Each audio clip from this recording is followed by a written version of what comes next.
it's Rob. Welcome to Axel's Garage. It's been really crappy weather here in New York.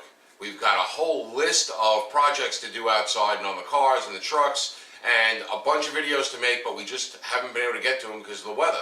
So we got a box in and we're going to check out. Hey, it's Rob. Welcome to Axel's Garage. We got a ton of projects lined up, but the weather here in New York just hasn't been cooperating. It's been cold, rainy, and just not nice weather to get anything done outside. One of the projects that we do have coming up is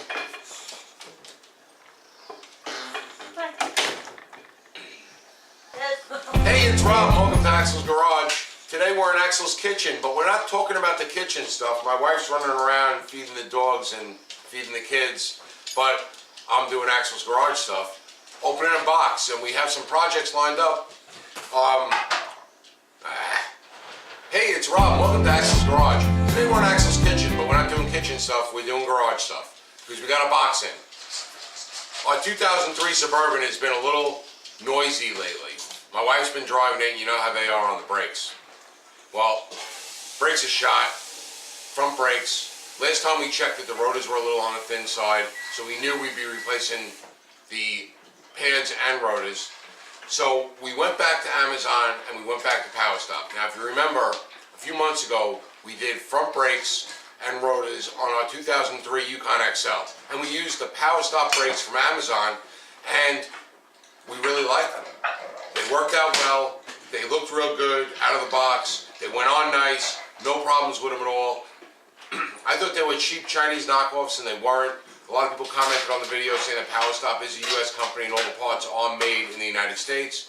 So we went back to Power Stop for our 2003 Suburban. Now this Suburban is our tow rig. Whenever we tow anything, whether it be a camper, whether it be a utility trailer, or when we put the cars or the Jeeps on the car trailer, we use the Suburban. So we looked at Power Stop's heavier line of brakes, and that's what we got here. I just opened the box with my Rural King box cutter because that's my favorite place to shop now.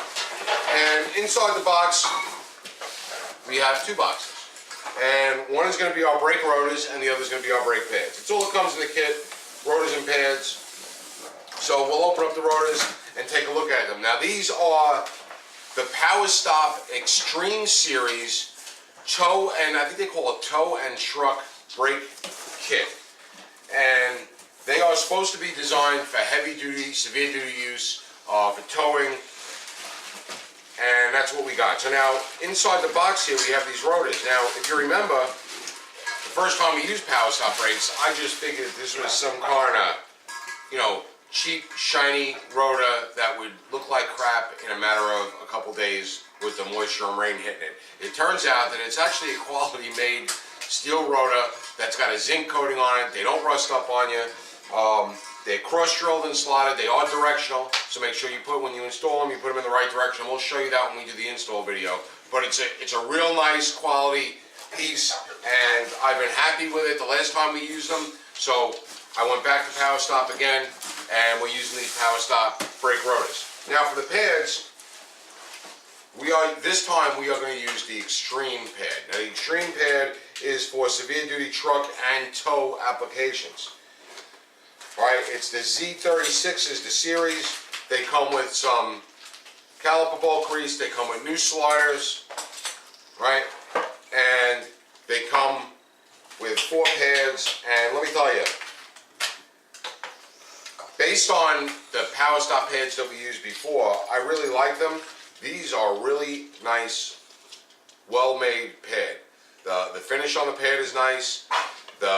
The paint on the metal surfaces, which in a lot of cheap pads, you see people comment that the paint is gloppy and it's not on smooth, which causes the sliders not to slide nice and hang up, and they have to grind all the paint off. These things are phenomenal looking pads. Looks like a real well-made unit, a nice stainless steel anti-squeal backing on it, right? On the box and on Power Stop's website, and I'll show you what the box looks like there. And on the website, they talk about their braking procedure, which is very important. They want to make sure these pads mate properly with their rotors, and they go through a braking procedure that should take you about 10 minutes to do it. You're going to get out in the truck, you're going to drive it up to a certain speed, apply the brakes, certain speed, apply the brakes, certain speed, apply the brakes, till you really seat them in. They want you to get some of this brake pad surface one into the microscopic grooves on the rotor, on the metal surface of the rotor, so that you have good, long, quiet life out of them. So far, the power stop brakes on the Yukon, the regular standard brakes that we put on it, have been performing well. It stops great, they're quiet, and they're not dusty at all, which a lot of guys know. And some of these, the Yukon, Suburbans, Tahoes, a lot of them, a lot of brake dust. These are pretty much, I'm not going to say dust-free, but they're the cleanest set of brakes I've used on both of these trucks, and I've owned them both about 12 years now. Definitely the cleanest set of brakes I've used. So that's it. We got the Power Stop Z36 Extreme Duty truck and tow brake pads with their zinc-coated, cross-drilled, and slotted rotors. It's a nice kit. I think Amazon was around $160 or $170 for the kit. If you want to get the standard one, the standard one's only about $125. We stepped up to the Extreme Duty just because, like I said, it is our tow rig. And the dog just let himself in the back door. How he does that, I don't know. He doesn't have thumbs, but he can open the back door. Anyway, that's it today from Axel's Garage. We're in Axel's kitchen, but it's Axel's Garage. That's it today. If you like the video, please give us the thumbs up. And if you like what we're doing here at Axel's Garage, subscribe. Come on, don't be afraid. Hit that button. We're approaching 1,000 subscribers, and we got a big announcement when we hit that 1,000. So please subscribe to our channel. Thanks for watching.